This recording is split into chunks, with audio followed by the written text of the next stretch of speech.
وعن ابي هريره رضي الله عنه قال قرأ رسول الله صلى الله عليه وسلم يورز رسول الله صلى الله عليه وسلم دا آيات والوستو يومئذ تحدث أخبارها دا قیامت په ورځ به دا ځمکه خپل خبر الله ته اوري دې سره چې کوم خبرونه دي هغه به کوي. بیا رسول الله صلی الله علیه وسلم صحابو ته وویل اتدرون ما اخبارها تاسو ته شته کوم خبرونه دي چې د ځمکې سره دي؟ هغه ته الله ورسوله علم الله او الله رسول ته پته رسول الله ته پته نشي دا کوم خبرونه دي. رسول صلی الله علیه وسلم فإن أخبارها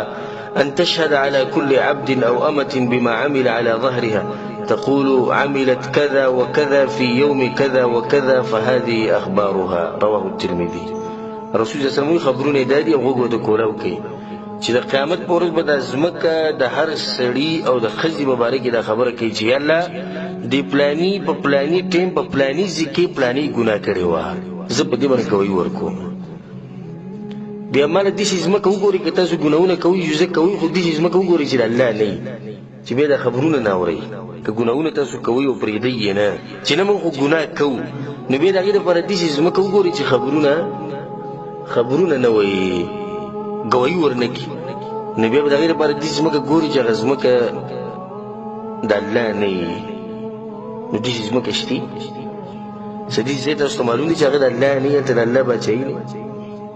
په کوم ځای کې د ځمکې په کوم ګوټ باندې چې ته ګناه کوې دغه ځمکه به د حال وي.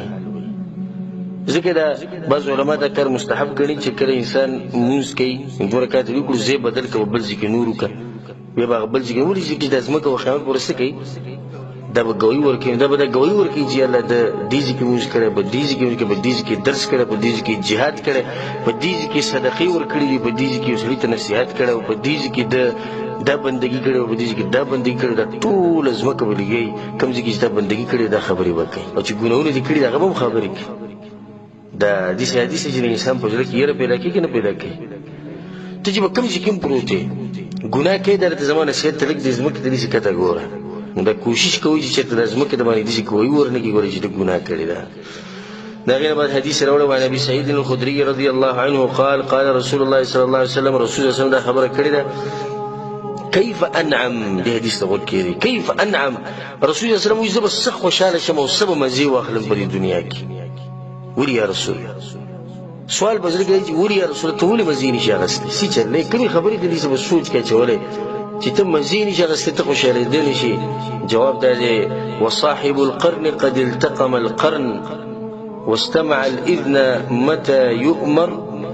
يؤمر بالنفخ فينفخ. رسول صلی الله علیه وسلم وایي زه به څه مزې واخلم او زه به څه خوشحاله شم او شپېلۍ والا شپېلۍ تیار نیولی دی او د الله خبرې ته انتظار دی چې کله ورته الله ووایي بس قیامت به راځي زه به څه مزې واخلم. رسول صلی الله علیه وسلم چې دا حدیث سړی واوري دی مزې په رښتیا نشي اخیستی ځکه چې ته څومره خوشحالېږي او دې خبرې ته دې سوچ ځي چې اوس په دې ټیم کې اسرافیل علیه السلام خط تیار ولاړ دی شپېلۍ ورسره په لاس کې ده خو صرف انتظار د څه دی د الله د اجازت دی او چې کله د الله اجازت ورکو نو دغه شپېلۍ والا به په دې شپېلۍ کې پوکې وکړي او د هغې سره به قیامت راشي. د هغې نه بعد بل حدیث راوړی د ابوهریرة رضی الله عنه حدیث دی قال رسول الله صلی الله علیه وسلم رسول الله صلی الله علیه وسلم دا خبره کړې ده من خاف ادلج څوک چې د دشمن نه هېرېږي دشمن د حملې نه